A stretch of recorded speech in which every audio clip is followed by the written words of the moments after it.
Toronto Blue Jays are making moves as they have made a bit of an interesting signing a catcher in midst of the Alejandro Kirk injury. So I'm going to break that down as this could definitely pay some dividends going forward for the team. We're also going to discuss some interesting details that have been revealed surrounding some of the Toronto Blue Jays trades at the trade deadline. So you're going to want to stay tuned for all that in this episode. But before we do, if you're part of the percentage who aren't subscribed to the channel, about 70 or so percent, make sure to hit that button. It would mean the world to Peter and myself. And Peter should be back tomorrow. He's caught up with work today. But let's just dive right into it. There's a lot to go over today. And the Jays started off yesterday by making a signing late last night. So you can see this here. The Toronto Blue Jays have signed Nick Rapasso, or claimed him off waivers from the Cardinals and optioned him to AAA. And they also made some other moves today by optioning Paolo Espino, who started in the last game they played. The day, obviously, yesterday was an off day, but the day before yesterday. So there's a lot going on here and a lot of moving parts now.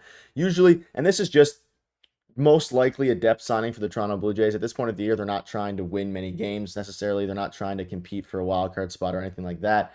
But this move is interesting because they're down now to really one catcher in Alejandro Kirk, and he was been battling with injuries. He should be healthy now, but he's been battling with injuries. Obviously, Danny Jansen was shipped off, and of course, as we know, Gabriel Moreno, their other catcher, was traded a couple seasons ago in the Varsho trade. But they're looking at a point now where there was a point where Dalton Varsho was the backup catcher in the last game when Alejandro Kirk was injured. Of course, they have Brian Serven as well as their current backup catcher.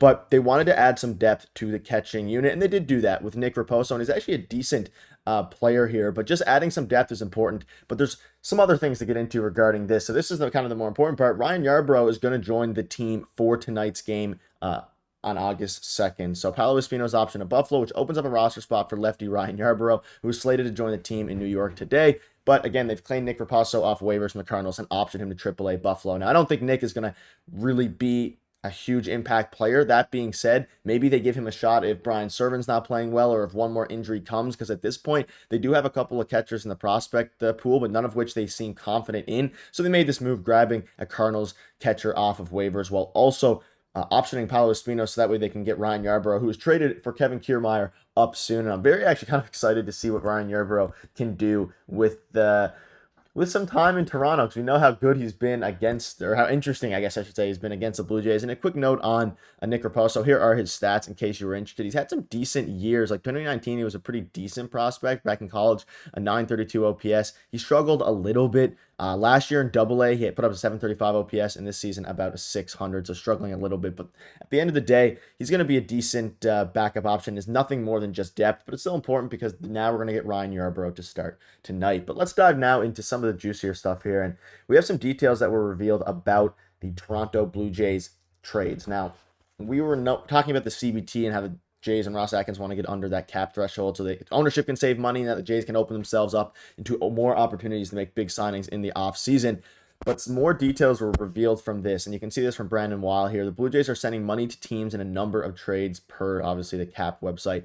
Kiermaier, they're sending $1.66 million of the $10 million to the Dodgers. Turner, $2 million of the $18 million, I believe. And then IKF, $1 million this year, and then $1.2 next year. His deal is 2 years, $15 million. But this isn't a huge deal. I know a lot of fans were a bit up in arms because Justin Turner, they said they weren't going to be sending any money to Seattle in that deal because they didn't get much back. They got, not a great prospect back for him.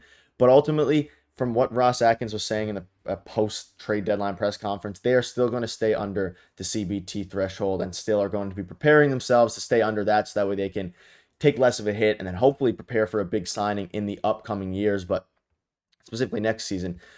It's very interesting, though, because they are sending money out in some of these trades. Now, when they looked at this, and some of the analysts were kind of saying the reason that they're giving up money in a lot of these deals, I mean, for the Kiermaier one, they needed a bullpen arm. They needed someone desperately who can eat innings over the next few games into the end of the season.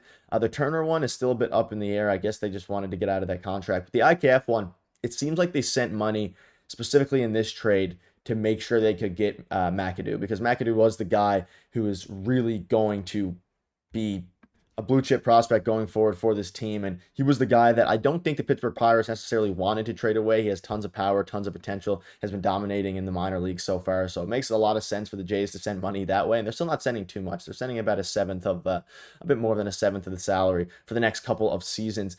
But at the same time, IKF's a very good player. But it's very interesting how this has developed for the Toronto Blue Jays, sending money out. Again, at the time, they weren't giving any details about whether they were sending money, whether they were keeping money, what was happening with that. But these details were revealed. And some decent things. Overall, it doesn't affect any of the major trades. Obviously, it's just the 3 minor ones that were happening, and they still got a very good grade across the board for me at least, and for many of the draft or the trade deadline analysts and all those guys.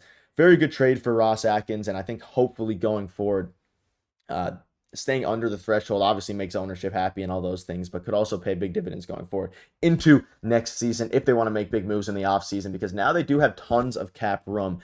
They cleared, I think they at least sent out over $50 million in salaries, and I think it was 55.6 or 56 million in salaries. So now it's looking like they have a big opportunity to make a big splash. We'll have a video on that coming up soon, but overall, a very, very interesting bit of details there, because no one really thought they were going to be sending money, but it does make sense given some of the prospects they got back. Now, speaking of prospects, you can see this here. This was also dropped yesterday. You can see stocking the system. We've agreed to terms with the following MLB draft picks and non-drafted free agents. They're obviously hard to see here, but they got most of their guys. Yesterday was, of course, the deadline, but they did get Trey Savage, and he also came out and spoke out and was super happy, actually, about being a Toronto Blue Jay. Said he's pumped to be with the Blue Jays. He's pumped for all this. So this dropped late last night. And they signed everyone or most of their prospects. I think a couple were left unsigned, but ultimately they did sign their guys, and they got that done because it was getting a little bit scary, specifically regarding Trey Savage, but ultimately for the Toronto Blue Jays, they are getting most of their picks done, and it's been a big turning point. The leaf has turned in Toronto Blue Jays land as of late because they got all their young guys. They got tons more young guys in the prospect trades that they ultimately made. And of course, they signed their big draft pick in Trey Savage. So yesterday was a good day for at least the young core in the organization. And speaking of that, also yesterday, Will Wagner and Jonathan Clase made their debuts in, I believe it was AAA. And Will Wagner, in his first at-bat, doubled to score home Jonathan Clase, which is a hilarious bit of a turn of events there to the Jays prospects. And speaking of Jays prospects, Arjun Nimmala had an unbelievable game yesterday. We'll probably have a video on him either tomorrow or the day after, but he's currently the Jays' number 4 prospect. Everyone expects that to change very, very soon. He could jump into the number 2 spot as soon as maybe by the end of this month if he continues mashing. He's had back-to-back great months. But Will Wagner in his debut went 2 for 3 with 1 double and 1 RBI. And Will Wagner was kind of the air quote throw-in piece of that trade for Yusei Kikuchi. They obviously got the pitcher, and they also got this guy as well as Joey Laperfido. So a lot of different players going in and out, and they ultimately got Will Wagner as kind of the third piece of this deal. And people were saying at the time that Will Wagner could end up, Peter was saying it as well, could end up being the best